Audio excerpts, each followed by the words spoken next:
Finally guys তোমাদের জন্য আবার একটা মিনি ব্লগ নিয়ে চলে এসেছি। তো আজকে আমরা এটা অর্ডার দিয়েছিলাম, আজকে আমাদের এটা ডেলিভারি হয়েছে।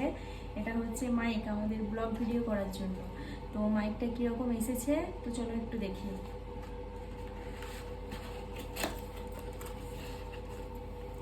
দেখতেই পাচ্ছ মাইকের খাপটা। তো অবভিয়াসলি মাইকটা খুব সুন্দর এসেছে মনে হচ্ছে, দেখতে পাচ্ছ। এটা বুঝতে হবে ওটার সাথে, আর এটা একটা না, এটা দুজনে ব্যবহার করতে পারবে, দুটো দিয়েছে। একটু তোমরা দেখো কত সুন্দর। এখানে দিলেই সমস্ত কিছু একবারে ঠিকঠাকভাবে হয়ে যাবে। তো দেখতেই পাচ্ছ কত সুন্দর, দুজন ইউজ করতে পারবে। তো তোমাদের কীরকম লেগেছে তোমরা অবশ্যই কমেন্টে জানাবা। তো চলো আমাদের মিনি ব্লগটা এখানেই শেষ, টাটা, পরে দেখা।